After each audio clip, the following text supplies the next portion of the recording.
好，来乡亲啊，继续来看行政院长苏贞昌甲卫福部长陈时中早起是做伙参加全民健保25周年抽奖的活动，也毋过这个焦点拢集中伫个阿中部长。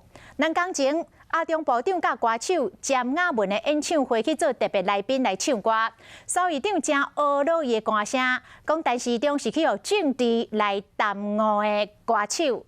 啊，外界嘛真好奇哦。这个陈时中伫咧挺过疫情、食安甲健保这3支剑了后，是毋是就会选台北市长咧？陈时中也是真低调，讲到时阵才阁讲啦。全民健保开办25档，行政院长苏贞昌和卫福部长陈时中参加庆祝活动送大奖。对500万人当中抽到奖的人，苏贞昌嘛提醒大家爱珍惜健保的资源。满意度超过90%，政府的如果每一项施政都能够这样获得人民支持，该有多好！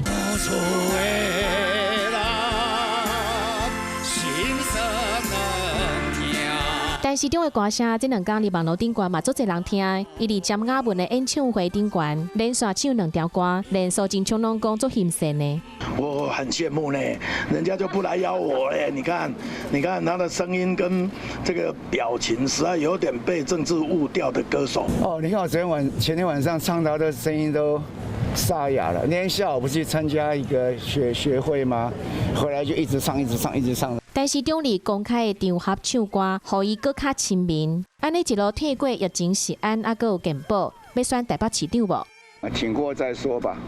他这一段期间来，国人对他的信任感，相信无论做什么事，都一定是大热门。到底有要选无？陈时中无讲好清楚，伊讲先甲卫福部长的工作做好。